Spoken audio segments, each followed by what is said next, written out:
नमः श्री यतिराजाय विवेकानन्दसूरये सच्चित्सुखस्वरूपाय स्वामिने तापहारिणे।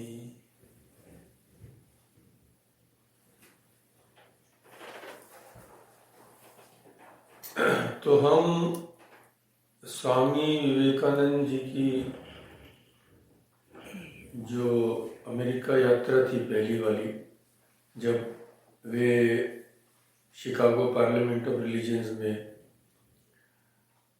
उन्होंने अपना भाषण दिया था और वो प्रसिद्धि लाभ की थी, उसकी चर्चा कर रहे हैं।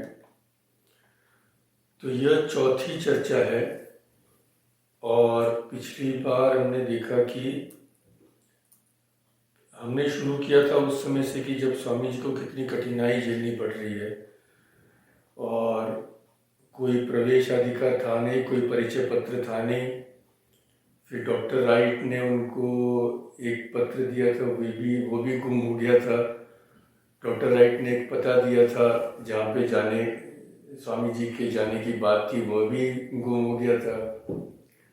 तो स्वामी जी हताश होके सड़क पर बैठ गए थे और भगवान की कृपा से ठीक सामने के घर का दरवाज़ा खुला और वहाँ के हेल दंपति ने उन्हें बड़े आदर के साथ अपने घर में रखा। फिर पार्लियामेंट में स्वामी जी का भाषण हुआ और पिछली बार हमने देखा कि किस तरह से उस भाषण ने खलबली मचा दी। पार्लियामेंट में, केवल पार्लियामेंट में नहीं बल्कि अमेरिका के धार्मिक विचारधारा में ही खलबली मचा दी। तो हम वहीं से शुरू करते हैं और फिर देखेंगे कि जब स्वामी जी ने प्रसिद्धि लाभ कर ली तब हमारे जो क्रिश्चियंस थे, जो रूढ़िवादी और असहिष्णु थे, उन्होंने किस तरह से प्रतिकार किया। आज का विषय वही है। तो पहले की वक्तृता ने ही स्वामी जी का नाम पूरे अमेरिका में फैला दिया था। दूसरे दिन के अखबार उनकी प्रशंसा से पूर्ण थे। सभी ने एक मत होकर यह स्वीकार किया था कि उनकी वक्तृता ही सबसे अधिक हृदय स्पर्शी और प्रभावी थी। उनके हृदय के अंतरतम प्रदेश से निस्सृत, निर्मल, अकपट और मधुर उद्गारों ने श्रोताओं का मन जीत लिया था। इस संक्षिप्त भाषण में उन्होंने न केवल हिंदू धर्म के मर्म को कुशलता के साथ प्रतिपादित किया था, वरन महासभा के उद्देश्य और आकांक्षा को अत्यंत वाग्मितापूर्ण सुस्पष्ट भाषा में मुखर कर दिया था। और हमने पिछली बार चर्चा की थी कि इन सब के अंतराल में थी उनकी वह प्रचंड आध्यात्मिक शक्ति जिसने श्रोताओं के चेतन मन को एकता के सूत्र में पिरो दिया था। तो केवल शब्द मात्र नहीं थे, शब्दों के पीछे जो प्रचंड शक्ति थी। स्वामी जी तो सप्तऋषि में से एक थे जिन्हें श्री रामकृष्ण लाए थे पृथ्वी पर। तो हम समझ ही सकते हैं कि उस प्रचंड शक्ति ने सभी श्रोताओं के मन में एक उत्साह की सृष्टि की, जिसे उन्होंने दर्शाया अपनी करध्वनि में और भी कई तरीकों से। तो प्रथम दिवस की वक्तृता के बारे में अमेरिका की सुप्रसिद्ध कवयित्री कुमारी हैरियट मोनरो ने, जो उस दिन धर्म सभा में उपस्थित थी, अपनी आत्मकथा में लिखा है।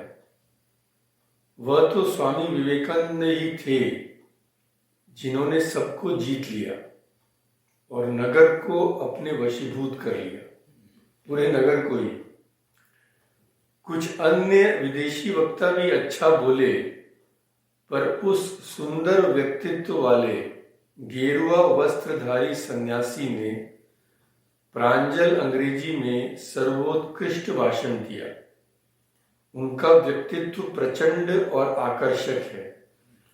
उनका कंठ स्वर कांस के घंटे की ध्वनि की भांति गंभीर और मधुर है। उनके संयत आवेग की प्रखरता तथा पाश्चात्य जगत के सम्मुख पहली बार उच्चारित उनकी वाणी का सौंदर्य, इन सब ने मिलकर हमें आध्यात्मिक संवेदना की चरम अनुभूति के आस्वादन का विरल अवसर प्रदान किया। उनकी वक्तृता मानवीय वक्तृत्व की पराकाष्ठा है। पराकाष्ठा है यानी उससे अच्छा कुछ हो ही नहीं सकता है। तो दूसरे ही दिन से स्वामी जी को भीषण व्यस्तता का सामना करना पड़ा। प्राय प्रतिदिन उन्हें धर्म महासभा में अथवा उसकी विज्ञान शाखा में व्याख्यान देने पड़े। महासभा के सर्वश्रेष्ठ और सर्वाधिक जनप्रिय वक्ता होने के कारण उन्हें आमंत्रित करने के लिए नगर की संस्थाओं में होड़ सी लग गई। सभी लोग चाहते थे कि भाई उनको बुलाओ। इसके अतिरिक्त प्रतिनिधियों के सम्मानार्थ आयोजित विभिन्न सम्मेलनों और आयोजनों में भी उन्हें भाषण देने पड़े। तो कुछ ऐसे सम्मेलन थे जो प्रतिनिधि आए थे दूसरे देशों से और वहां के देश से भी, उनको सम्मान करने के लिए वे सम्मेलन कर रहे गए थे। तो नेचुरली उनमें तो स्वामी जी को बुलाना ही था।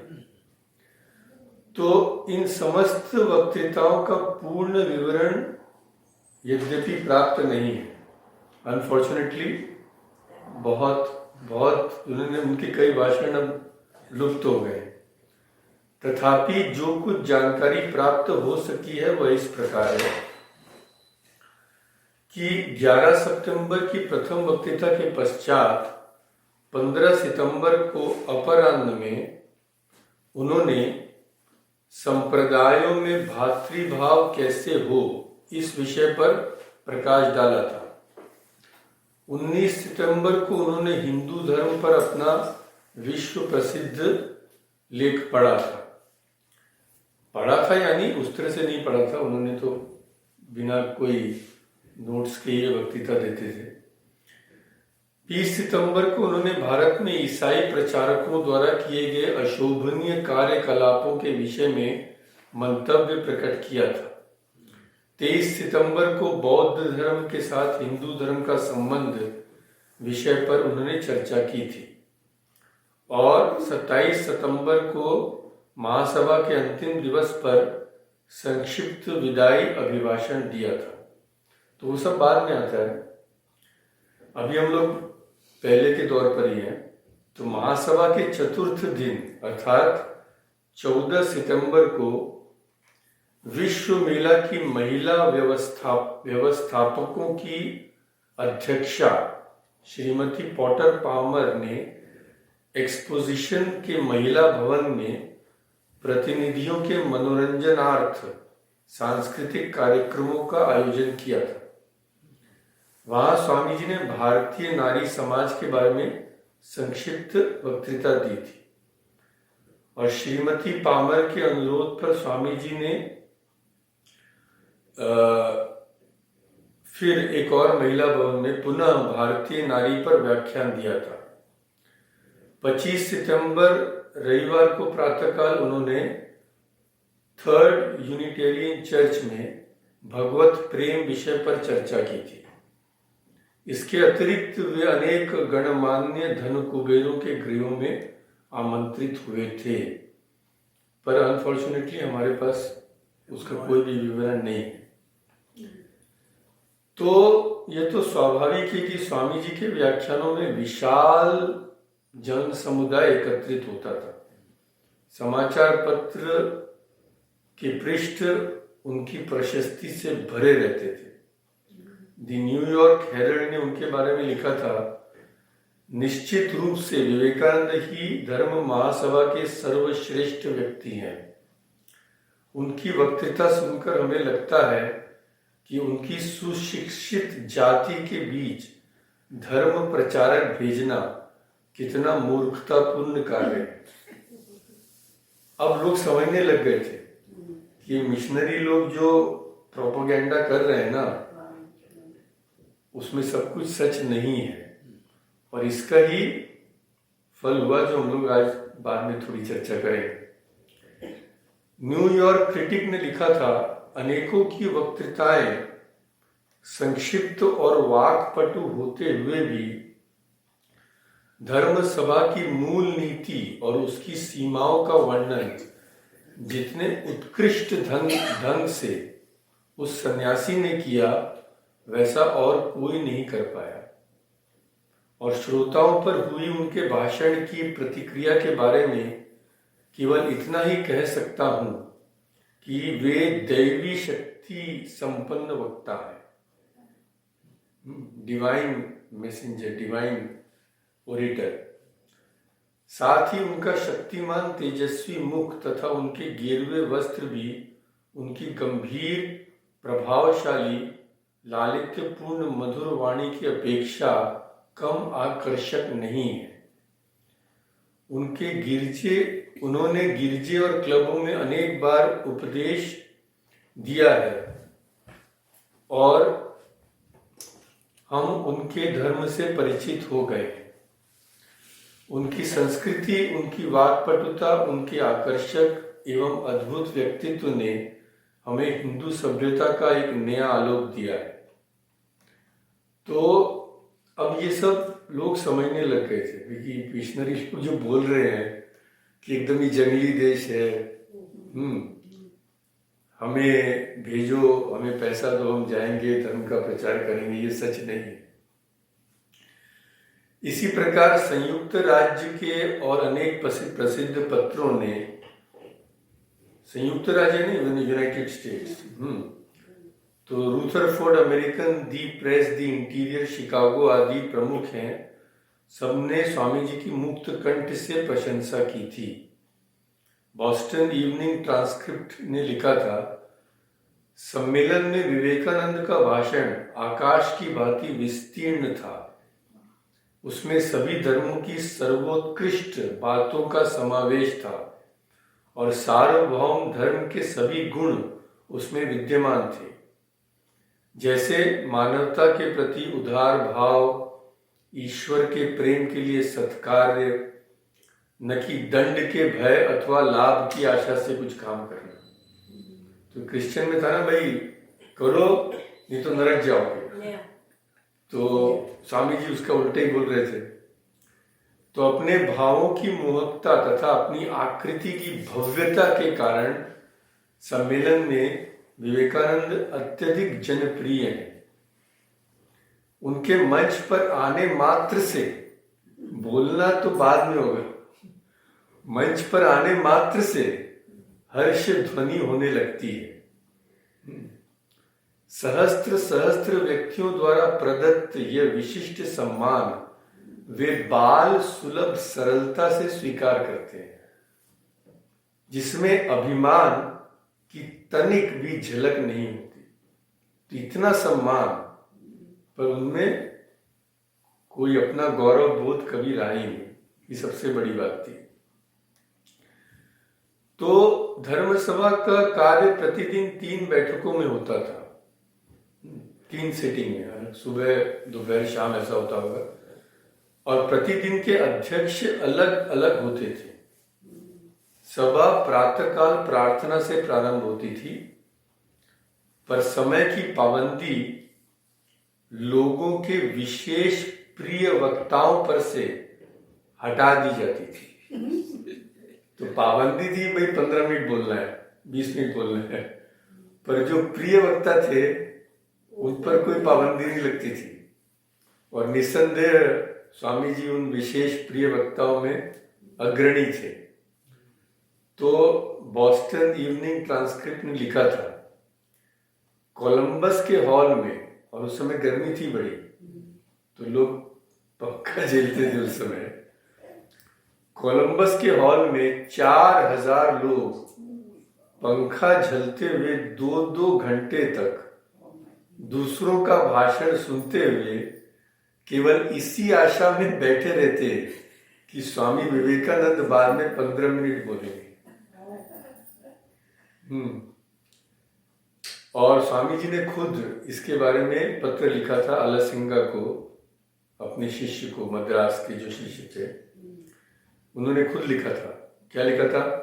सबके लिए सामान्यतः जो आधा घंटे का समय निश्चित था, उससे भी अधिक समय मुझे मिला करता था, क्योंकि सर्वप्रिय वक्ता अंत में बोलने के लिए रखे जाते थे। पहले अगर वो बोल देंगे तो सब लोग चले जाएंगे। तो श्रोत्री मंडली प्रतीक्षा में बैठी रहे, इसीलिए। और जैन धर्म के प्रतिनिधि वीरचंद गांधी ने एलिना नामक पत्रिका के एक अंक में लिखा था, धर्म महासभा में यह एक सत्य बात थी कि जैसे ही भारत से आए उस कुशल वक्ता का भाषण समाप्त होता था, तो कम से कम 1/3 लोग हॉल छोड़कर चले जाते थे। बोले भाई इसको सुन लिया पर किसको सुने। तो कुशल वक्ता का है, पर कुशल वक्ता स्वामी जी थे, ये हम जानते हैं। फिर नॉर्थैम्पटन डेली हेरल्ड ने लिखा था, धर्म सभा में विवेकानंद को अंत में बोलने दिया जाता है ताकि लोग अंत तक बैठे रहें। जब किसी उमस भरे दिन, बहुत ह्यूमिडिटी है, गर्मी है, कई नीरस प्रोफेसर लंबे समय तक बोलता रहता और लोग जाने लगते, बोले भाई गर्मी में इसकी क्या कितना सुने। तब क्या करते थे वो लोग? एक छोटी सी घोषणा कि स्वामी विवेकानंद अंत में एक संक्षिप्त व्याख्यान देंगे, बस। ये घोषणा ही उस विशाल जन समूह को रोकने में कामयाब हो जाती और हजारों लोग उस विलक्षण व्यक्ति के 15 मिनट के व्याख्यान सुनने के लिए घंटों बैठे रहते। तो इस तरह से स्वामी जी की लोकप्रियता उत्तरोत्तर बढ़ती गई। उनकी अपूर्व वक्तृत्व शैली, उनका असीम ज्ञान, उनकी तीक्ष्ण मेधा और सर्वोपरि उनका दिव्य व्यक्तित्व, सबने अमेरिकी जनता पर अमिट प्रभाव डाला। उनके द्वारा प्रतिपादित वेदांत के शाश्वत विचारों ने लोगों को झकझोर दिया।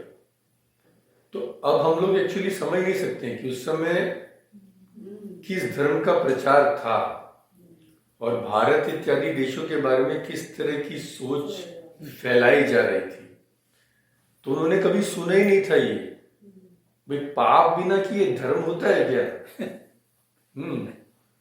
तो जनमानस में क्रांति मच गई। पादरियों द्वारा उनके हृदय पटल पर अंकित युगों से चली आ रही पाप और अनंत नरक की भयावह धारणा, इसकी भाषा देखिए, पाप और अनंत नरक की भयावह धारणा वेदांत की विमल उच्छ्वासमयी सरित धारा के प्रबल आघात से मिटने लगी। उनमें अपूर्व आशा का सूत्रपात होने लगा लोगों में। स्वामी जी के विचारों ने उनके मानस में कैसा अश्रुत परिवर्तन ला दिया था, इसका उदाहरण 12 अक्टूबर की ओपन कोर्ट नामक पत्रिका में छपी हुई इस कविता में मिलता है। तो ओरिजिनल अंग्रेजी में, इसलिए मैं अंग्रेजी में पढ़ता हूँ क्योंकि कविता को क्या अनुवाद करेंगे। तो कविता इस प्रकार थी, Then I heard the handsome Hindu monk dressed up in orange dress, who said that all humanity was part of God, no less, and he said, we were not sinners. So I comfort took once more, while the parliament of religions roared with approving roar. तो roar, ये जो सब लोग जन समुदाय का जो ये था ना, अप्रूविंग रोर, माने सब लोग जय घोष कर रहे थे स्वामी जी के लिए, ये अब हमारे ईसाई धर्म के रक्षकों के लिए सरदर्द बन गया। अब तक ईसाई पादरीगण भारत का गर्हित चित्रण करते रहे थे। भारत को उन्होंने एक जंगली, बर्बर, असभ्य देश के रूप में अमेरिका की जनता के सामने रखा था। अरे भाई, उनका कल्याण करने जा रहे हैं, तो अगर वो हमारे जैसे ही हैं तो फिर कल्याण करने का प्रश्न क्या उठता है? फिर तुमको रुपए कौन देगा? और उस समय तो इंटरनेट था नहीं कि भाई खोल के देख लिया क्या हो रहा है। तो स्वामी जी के उदात्त विचारों से अमेरिकी जनता की आंखें खुलने लगी। एक व्यक्ति ने स्वामी जी के भाषण को सुनकर विस्मित होकर कहा था, हम उन्हें मूर्ति पूजक कहते हैं और उनके देश में मिशनरी भेजते हैं। ज्यादा अच्छा तो यह हो कि वे हमारे देश में मिशनरी भेजे। तो ये सब माने बहुत ही चिंताजनक हो गया था ना इनके लिए, सबके लिए, क्योंकि धीरे धीरे मिशनरी के ऊपर से लोगों की आस्था हटने लगेगी और मिशनरी के लिए एक वज्रपात था, बोल्ट ऑफ लाइटनिंग जैसा। अरे बाप रे, अब हमारा क्या होगा? तो इसमें न केवल उनके स्वार्थ पर तुषारपात होने लगा, वरन अब तो उनके धर्म पर भी आवनी, भी लोग कन्वर्ट हो जाएंगे, है कि नहीं? तो हिंदू धर्म के प्रति जनता की बढ़ती हुई श्रद्धा को देखकर वे सशंकित हो उठे और ईसाई धर्म का वर्चस्व स्थापित करने के लिए जी तोड़ प्रयत्न करने लगे। कितनी सुंदर भाषा है, पढ़ने में ही आनंद है। तो अब ये लोग ने जो शुरू किया, अभी ऐसा नहीं कि एकदम शुरू में ही वो लोग शांत थे और बाद में ही शुरू किया, ऐसा नहीं था। तीसरे दिन से थोड़ा थोड़ा ये शुरू हो गया था। तो धर्म महासभा के तीसरे दिन लंदन के रेवरेंड स्लेटर ने हिंदू धर्म की कटु निंदा की थी। उन्होंने एक पुस्तक लिखी थी, स्टडीज ऑफ द उपनिषद, और उसमें लिखा था कि यह जीवन के प्रति भ्रामक और निराशवादी दृष्टिकोण रखता है, उपनिषद जो है, तथा वह सारा का सारा दुरूह एवं मिथ्या तर्कों पर आधारित है। और वेदों की निंदा करते हुए उन्होंने धर्म महासभा में कहा था, यद्यपि वेद बतलाते हैं कि मानवता की सारी आध्यात्मिक पिपासा तथा आकांक्षाएं एक ही हैं, तथापि हमें एक भी ऐसा दृष्टांत नहीं मिलता जो प्रार्थना का दैवी उत्तर दे और दैवी क्षमा की घोषणा करे। ये फॉरगिवनेस का जो है ना उनमें, तो बोलते वेद में हम लोगों को तो कुछ मिले ही नहीं ऐसा। और चौथे दिन एक और थे महापुरुष रेवरेंड जोसेफ कुक ने अपने भाषण के दौरान ईसाई धर्म की महानता बतलाते हुए कहा, यह स्पष्ट है कि हम अपनी अंतरात्मा, ईश्वर तथा अपने किए गए पापों से बच नहीं सकते, वही घूम फिर कर पाप। और यह ध्रुव सत्य है कि ईसाई धर्म के सिवाय सारे विश्व में ऐसा कोई धर्म नहीं है जो अपने स्वयं में, अपने ईश्वर में तथा अपने पापों में सामंजस्य बिठाते हुए आत्मा की शांति का मार्ग बतलाता। तो पापी है ये, तो इसमें कोई तर्क है ही नहीं, हम सभी पापी हैं। अब ये पाप का सामंजस्य कैसे बिठाया जाए? तो बोले सामंजस्य हम लोग खाली ईसाई धर्म में पाते हैं। 5वें दिन ईसाई पादरियों ने प्राच्य धर्मों की निंदा करते हुए ईसाई धर्म की श्रेष्ठता स्थापित करने का फिर प्रयत्न किया। तो प्राच्य प्रतिनिधियों ने भी, जिनमें जैन, बौद्ध और ब्राह्म समाजी थे, अपने अपने धर्म को सर्वोपरि घोषित करने का प्रयास किया। ऐसा नहीं कि खाली क्रिश्चियन ये कर रहे थे। तो अब क्या हो गया भाई, मेरा सबसे अच्छा। अब ऐसा होगा तो क्या होगा, धर्म सभा एक तुमुल रण क्षेत्र में परिणत हो रहा है। इसमें अब स्वामी जी की देखिए, उनकी बुद्धिमत्ता, और ये देखिए जब ऐसा शुरू होने लग गया तो स्वामी जी ने किस तरह सबको शांत किया। उस दिन के अंतिम वक्ता स्वामी जी थे। तो स्वामी जी भी तो बोल सकते थे भाई हमारा धर्म ही सबसे बड़ा है, ये सब बोल सकते थे, पर देखिए उनकी महानता इसमें निहित है कि उन्होंने किस तरह से ये जो संघर्ष चालू हो गया था, किस तरह से उन्होंने चेष्टा की कि यह न हो, भाईचारा बना रहे। तो कैसे किया उन्होंने? अब मैं स्वामी जी के शब्द ही पढ़ता हूँ, हिंदी अनुवाद ही पढ़ता हूँ। स्वामी जी आए, बोले किसी की निंदा नहीं, कुछ नहीं, मैं आप लोगों को छोटी सी कहानी सुनाता। अभी जिन वक्ता महोदय ने व्याख्यान समाप्त किया है, उनके इस वचन को आप लोगों ने सुना है। क्या सुना है?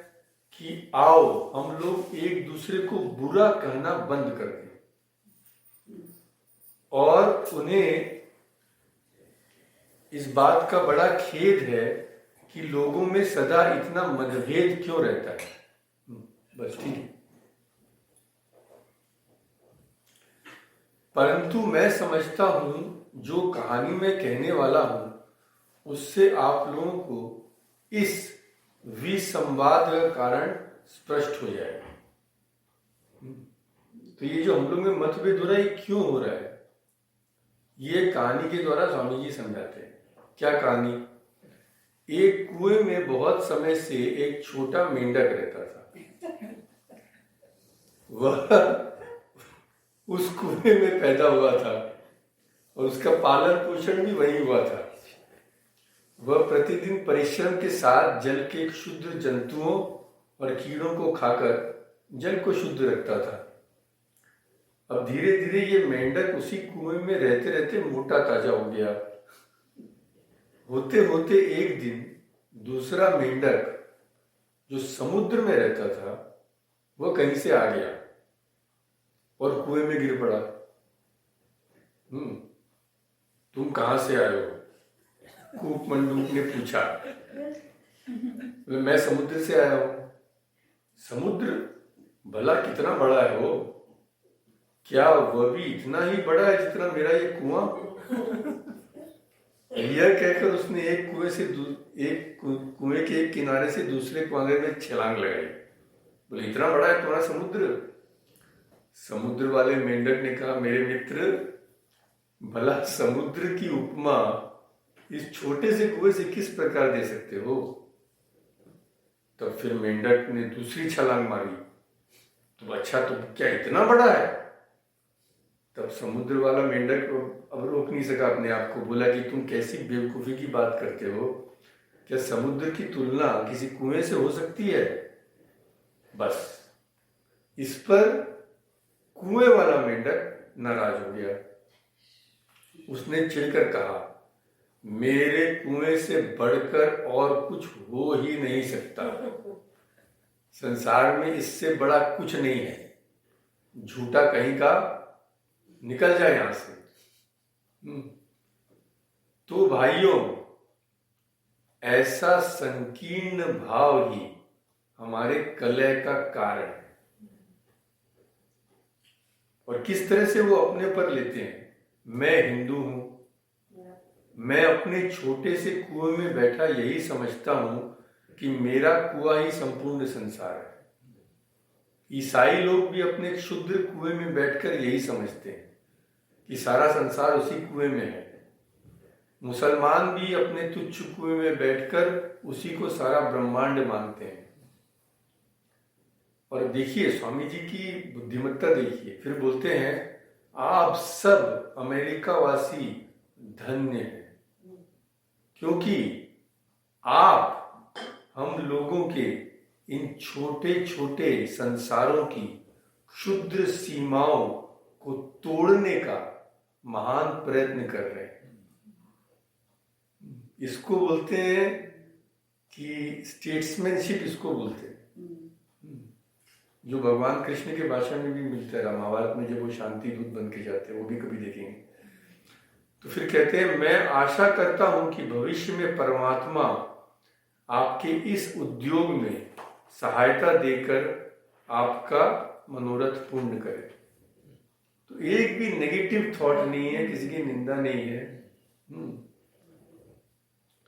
तो इस तरह की उदार वक्तृता ने जनता को मुग्ध कर दिया।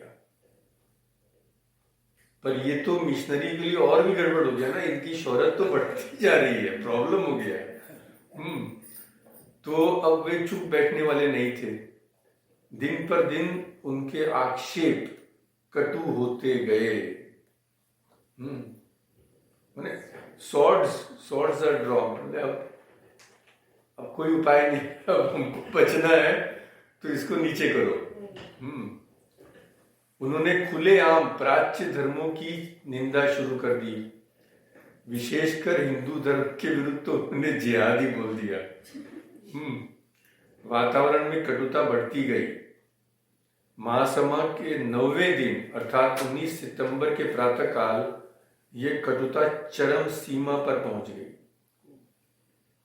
अब ईसाई वक्ताओं ने प्राच्य धर्मों के प्रति जहर उगलना शुरू किया।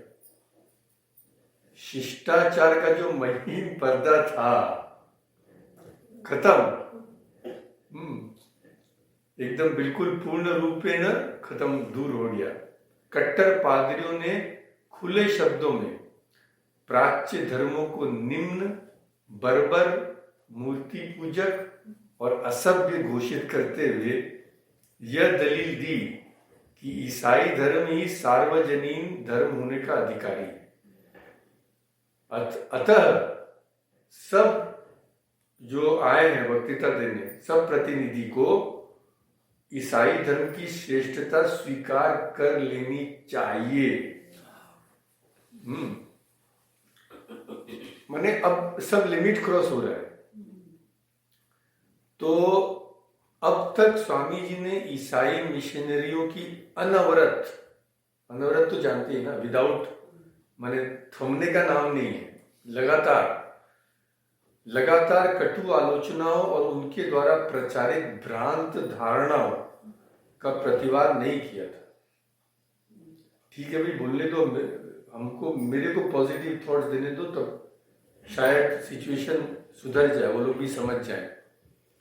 उन लोगों की कटु उक्तियों की परवाह न करते हुए अपने धर्म के व्यापक एवं शाश्वत तत्वों के प्रतिपादन में वे लगे थे तथा मानव जीवन के उस उच्च आदर्श की ओर अध्यात्म पिपासु अमेरिकी जनता को उद्बुद्ध कर रहे थे। पर अब उन्हें मिशनरियों का ये ओछा व्यवहार, बोलते ना कि भाई लातों के भूत बातों से नहीं मानते, और प्राच्य धर्मों की असत्य और भ्रामक आलोचना सहन नहीं हुई।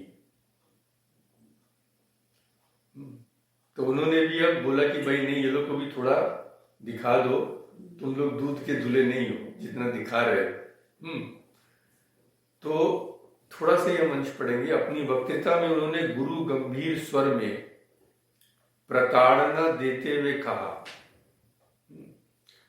हम पूर्व से आने वाले लोग इतने दिनों से यहाँ पर बैठे हैं और हमें संरक्षणात्मक ढंग से बताया गया, कॉन्डिसेंडिंग टोन, कि हमें ईसाई धर्म स्वीकार कर लेना चाहिए, क्योंकि ईसाई राष्ट्र सर्वाधिक संपन्न है। ये उनकी दलील थी कि भाई हम एडवांस्ड हैं,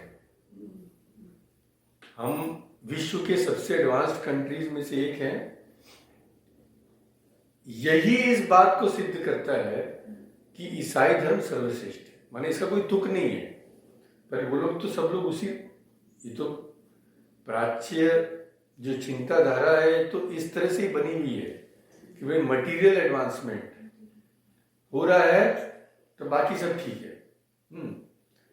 तो स्वामी जी ने यही कहा कि हमको क्या सुनाया जा रहा है कि भाई आप लोग इस जड़ जगत में बहुत प्रगति कर चुके हैं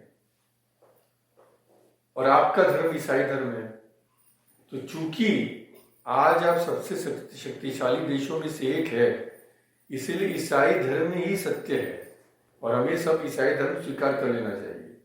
ये हम सुनते आ रहे हैं, स्वामी जी बोले। फिर बोलते हैं, हम अपने चारों ओर देखते हैं और क्या देखते हैं, तो पाते हैं कि इंग्लैंड, उस समय इंग्लैंड तो सर्वोपरि था, इंग्लैंड दुनिया में सबसे अधिक संपन्न ईसाई देश है, जिसके पैर 25 करोड़ एशिया वासियों की गर्दन को मसल रहे हैं। हम इतिहास की ओर मुड़कर देखते हैं तो पता चलता है कि ईसाई यूरोप की समृद्धि का प्रारंभ स्पेन से हुआ और स्पेन की समृद्धि का श्री गणेश मेक्सिको के ऊपर किए गए उनके आक्रमण से हुआ। ईसाई लोग अपने भाइयों का गला काट कर अपनी समृद्धि प्राप्त करते रहे और अभी भी कर रहे हैं, पर हिंदू इस कीमत पर अपनी समृद्धि नहीं चाहिए। मैंने उनका वार ही उन पे दे दिया।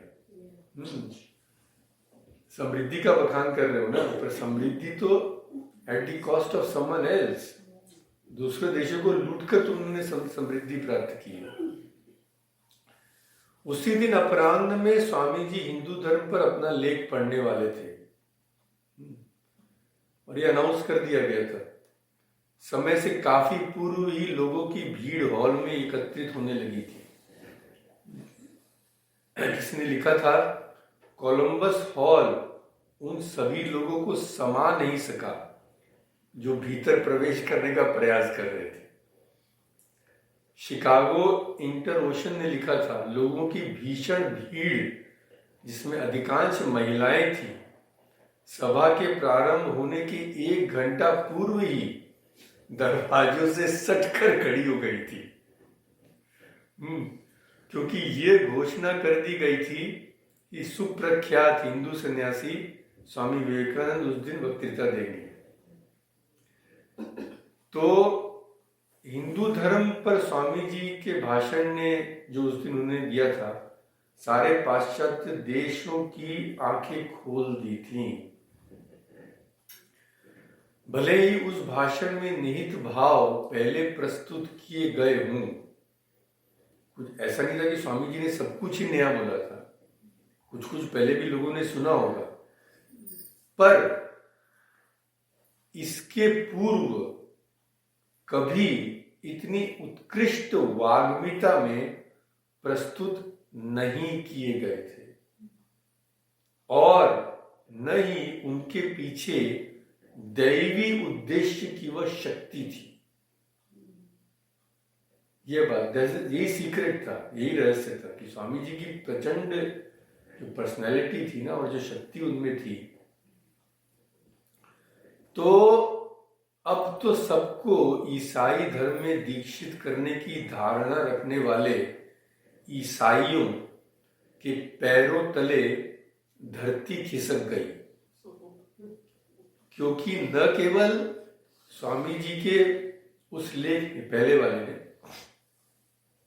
वरन स्वयं स्वामी जी ने यह सिद्ध कर दिया कि हिंदू धर्म ही ऐसा धर्म है जो देवत्व की उच्चतम ऊंचाई तक उड़ सकता है और उस दैवत्व यानी डिविनिटी को प्राप्त भी कर सकता है। ये बात है। तो स्वामी जी ने जिस तरह हिंदुओं के दर्शन, मनस्तत्व, साधारण मतवाद, आचार विचार आदि का परिचय दिया, वैसा किसी ने कहीं नहीं दिया था, कभी नहीं किया था। इतने कम समय में इस विशाल धर्म की इतनी मौलिक बातें सहज सुगम भाषा में एक विदेशी जाति के सम्मुख उपस्थित करना उनके जैसे व्यक्ति के लिए ही संभव था। अब हम लोग समझ भी नहीं सकते उस समय क्या चल रहा था कि हम लोग के देश में ही तो हिंदू धर्म के विभिन्न शाखाओं में तो हम लोग के देश में एक घोर संग्राम मचा हुआ था। दूसरों की तो बात छोड़ो, इसकी हमने पहले चर्चा की है कि हम लोग खुद ही हिंदुओं ने ही विश्वास खो दिया था अपने धर्म में। वे भी कहने लगे थे नहीं भाई ईसाई जो बोल रहे हैं वही ठीक है। उस समय इस विशाल वट वृक्ष जो हिंदू धर्म है, तो इसलिए कहते हैं कि अनेक शाखाओं में विभक्त तथा विदेशियों के आंखों के सामने श्रृंखला विहीन सी प्रतीत होने वाली हिंदू चिंतन धारा को सुदृढ़ दर्शन की नींव पर, माने फिलॉसफी की नींव पर आधारित एक अखंड धर्म के रूप में इस प्रकार सुस्पष्ट और ओजपूर्ण भाषा में विदेशियों के सम्मुख इसके पहले और किसी ने प्रस्तुत नहीं किया था। यह बात है। उन्होंने किसी एक मतवाद के बारे में नहीं कहा, एक सेक्ट के बारे में नहीं कहा, एक शाखा के बारे में नहीं कहा। महासभा के मंच पर स्वामी विवेकानंद ही एकमात्र भारतवासी हो ऐसी बात नहीं। हमारे वो प्रताप मजुमदार ही थे ब्रह्म समाज के, जो बाद में स्वामी जी के नाम पे झूठी कितनी बातें कहने लगे ईर्ष्या के कारण। तो ऐसा नहीं कि एकमात्र भारतवासी स्वामी विवेकानंद थे, किंतु विशेषता क्या थी? समग्र हिंदू धर्म के एकमात्र प्रवक्ता वे ही थे। उनका भाषण संकीर्ण नहीं था कि भाई मैं शैव हूं, मैं शाक्त हूं, मैं वैष्णव हूं, मैं ब्राह्मण समाज का हूं, इस तरह से नहीं। मैं पूरे हिंदू धर्म का प्रतिनिधित्व कर रहा हूं। तो जहां दूसरे भारतीय अपने अपने संप्रदायों की बात कहते रहे, स्वामी जी की वक्तृता का विषय था समग्र सनातन धर्म की सार्वजनीन भाव राशि, universal truths embodied in the whole of the eternal religion, वैदिक धर्म, हिंदू धर्म जिसे कहते हैं। हिंदू धर्म की आभ्यंतरिक शक्ति के मूल स्रोत वेदांत की विवेचना करते हुए उन्होंने बताया। अब हम संक्षिप्त में देखेंगे कि स्वामी जी ने क्या क्या माने मूल बातें उन्होंने क्या क्या कही थी। तो क्या बताया कि जहां विश्व की दूसरी प्राचीन जातियां काल के गर्त में समा गई, वहां किस तरह यह हिंदू जाति अनेक आक्रमणों और संघर्षों के बावजूद वेदों की सुदृढ़ भित्ति पर स्थित होने के कारण आज भी जीवित है। क्योंकि बाकी धर्म जो है किसी एक पर्सनैलिटी पे डिपेंड करते थे। उन्होंने इसकी, हम लोग भी बाद में कभी इसकी चर्चा करेंगे कि ये जो है ये विशिष्ट बात है एक सनातन धर्म में ही, कि वे किसी एक मनुष्य पर आधारित नहीं है।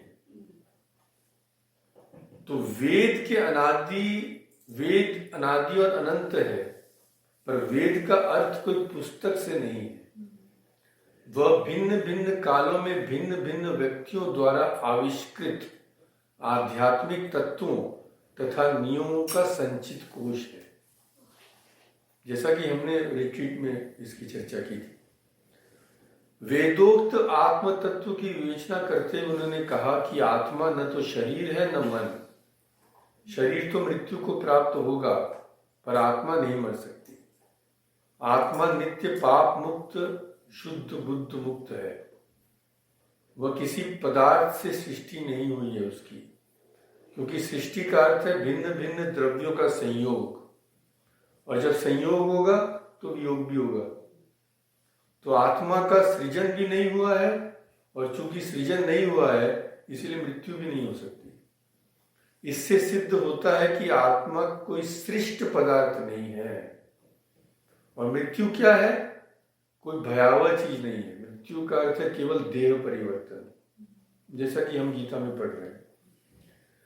जन्मांतरवाद और पुनर्जन्मवाद की वैज्ञानिक व्याख्या देते हुए उन्होंने कहा कि वर्तमान जीवन अतीत के कर्म फल से और भविष्य का जीवन वर्तमान के कर्म फल से निर्धारित होता है।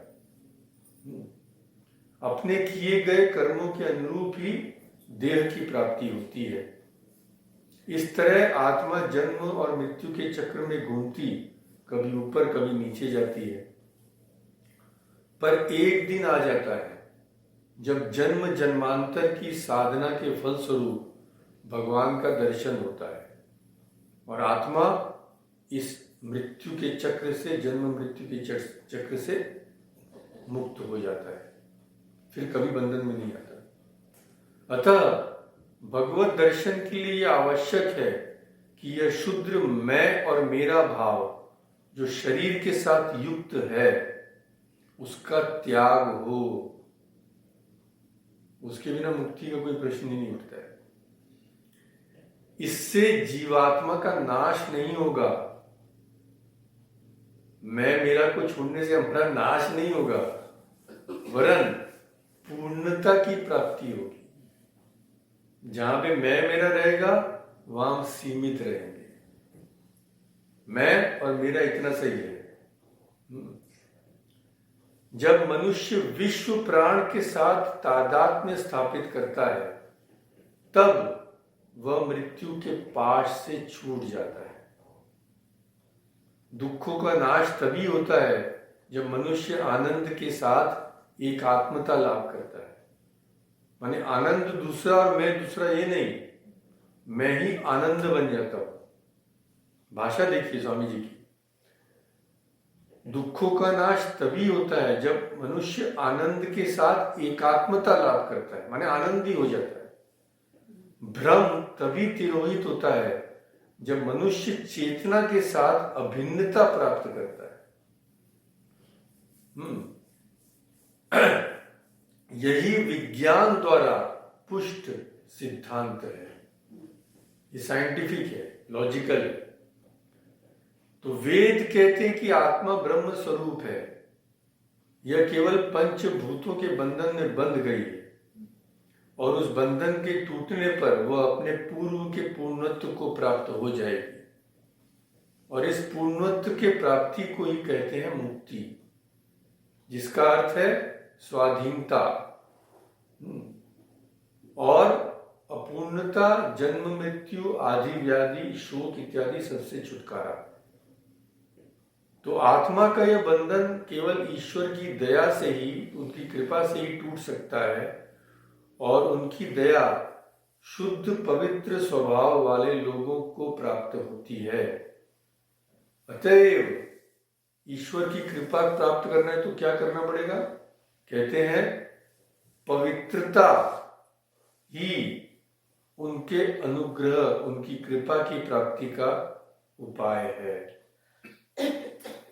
जब उनकी कृपा होती है तब वे शुद्ध और पवित्र हृदय में आविर्भूत होते हैं और मनुष्य तब इसी जीवन में ईश्वर दर्शन प्राप्त कर कृतार्थ हो जाता है। इसी तरह मनुष्य के वास्तविक स्वरूप की व्याख्या करते हुए प्राचीन ऋषियों की भांति स्वामी जी ने श्रोत्री मंडली को अमृतस्य पुत्रा कहकर संबोधित करते हुए कहा, हे अमृत के पुत्रगण, कैसा मधुर और आशाजनक संबोधन है ये। बंधुओं, इसी मधुर नाम से मुझे तुम्हें पुकारने दो। अमृत के अधिकारीगण, सचमुच हिंदू तुम्हें पापी कहना अस्वीकार करता है। तुम तो ईश्वर की संतान हो, अमर आनंद के भागीदार हो, पवित्र और पूर्ण आत्मा हो। तुम इस मर्त्य भूमि पर देवता हो, तुम भला पापी। मनुष्य को पापी कहना ही पाप है। वह मानव के स्वरूप पर घोर लांछन है। उठो ये सिंहों, इस मिथ्या भ्रम को झटका कर दूर फेंक दो कि तुम भेड़ हो। तुम तो सिंह हो। तुम तो जरा मरण रहित नित्यानंदमय आत्मा हो। तुम जड़ पदार्थ नहीं हो, तुम शरीर नहीं हो। जड़ पदार्थ तो तुम्हारा गुलाम है, तुम उसके गुलाम नहीं हो। हिंदू धर्म का आदर्श बतलाते हुए उन्होंने कहा, क्या मूल मंत्र है। ये किस तरह से उन्होंने समग्र हिंदू धर्म को इतने संक्षिप्त रूप में, जो सबसे आवश्यक तत्व हैं, तो मूल क्या है भाई। मूल कोई लोग बोलेंगे क्या, मंदिर में जाना, चरणामृत पीना, 4 बार देवताओं को प्रणाम करना। हम लोग तो यही समझते थे ना भाई, यही मूल है, यही धर्म है। जो मंदिर में जाता है वह धर्मी है, इस तरह से। अब उन्होंने कैसे बताया मूल मंत्र क्या है। मूल मंत्र है अपरोक्षानुभूति, डायरेक्ट अनुभूति। शब्दों और सिद्धांतों के जाल में हिंदू समय बिताना नहीं चाहता। माने ये हमें सिखा रहे हैं कि भाई शब्द और सिद्धांत के जाल में फंसो मत। यदि इस साधारण जीवन के परे और भी कोई अवस्था है, कोई अतीन्द्रिय जीवन है, अतीन्द्रिय यानी इंद्रिय के गोचर नहीं है, तो उसके बारे में खाली पढ़ने से नहीं होगा, उसके बारे में लेक्चर सुनने से नहीं होगा, लेक्चर देने से भी नहीं होगा। क्या करना पड़ेगा। हिंदू क्या चाहता है, उसका प्रत्यक्ष अनुभव करना चाहता है।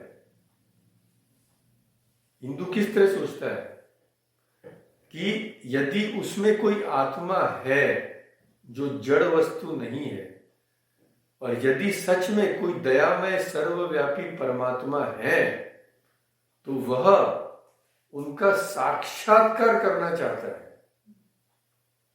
क्योंकि ईश्वर के केवल प्रत्यक्ष दर्शन से ही उसकी समस्त शंकाएं दूर होंगी। केवल पढ़ने से नहीं, केवल सुनने से नहीं। जब तक अनुभूति नहीं हुई तब तक शंका जाएगी कैसे। तो भिन्न भिन्न मतांतरों या सिद्धांतों पर केवल विश्वास करना हिंदू धर्म नहीं है, वरन हिंदू धर्म तो प्रत्यक्ष अनुभूति या साक्षात्कार का धर्म है। तो हिंदू धर्म का मूल मंत्र क्या है। पहले मैं आत्मा हूं यह विश्वास होना, पर यही थम जाना नहीं। मैं आत्मा हूं यह विश्वास होना, और फिर तद रूप बन जाना। मेरे में देवत्व है, उसका प्रकाश करना, खाली उसके बारे में सुनना नहीं। यह बात। क्योंकि भाई क्रिश्चियन लोगों की धारणा कैसी है कि भाई जीसस पर विश्वास कर लो, बस तुम तर जाओगे। तो स्वामी जी बताते कि भाई ये विश्वास खोखला होता है। हिंदू समझता है कि जब तक उसे उस चीज की अनुभूति नहीं हो जाए उस विश्वास का कोई दाम नहीं है। फिर हिंदू की सारी साधना प्रणाली का लक्ष्य है यही, सतत अध्यवसाय द्वारा पूर्ण बन जाना, देवता बन जाना, ईश्वर के निकट जाकर उनके दर्शन कर लेना और इस प्रकार ईश्वर सान्निध्य को प्राप्त हो जाना और अंत में समस्त लोगों के पिता उस ईश्वर के समान ही पूर्ण हो जाना। यही वास्तव में हिंदू धर्म है, ये कहता हूं। और फिर वही परमेश्वर, अभी अंत में जो उन्होंने कहा था पैराग्राफ, वही परमेश्वर जो हिंदुओं का ब्रह्म, पारसियों का अहूर मज्द, बौद्धों का बुद्ध, मुसलमानों का अल्लाह, यहूदियों का जिहोवा और ईसाइयों का स्वर्गस्थ पिता है। तो देखिए किस तरह सबको एकता में पिरोने की चेष्टा करते हैं। बोलते हैं भाई परमेश्वर वही है, आपको अपने उदार उद्देश्य को कार्यान्वित करने की शक्ति प्रदान करे। अमेरिकी वासी को बोल रहे हैं कि वही आपका उद्देश्य बहुत उदार है और ईश्वर आपको शक्ति दे इसमें सफलता लाभ करने में। पूर्व गगन में जो नक्षत्र उदित हुआ, मैंने ईस्ट एंड वेस्ट का बोल रहे हैं, पूर्व गगन में जो नक्षत्र उदित हुआ कभी धुंधला और देदीप्यमान होते हुए भी धीरे धीरे पश्चिम की यात्रा करते करते उसने समस्त जगत की परिक्रमा कर डाली और अब वह पुनः पूर्व क्षितिज में सहस्त्र गुनी अधिक उज्ज्वलता के साथ उदित हो रहा है। ऐ स्वाधीनता की मातृभूमि कोलंबिया, तू धन्य है। तूने अपने पड़ोसियों के रक्त से अपना हाथ कभी कलंकित नहीं किया।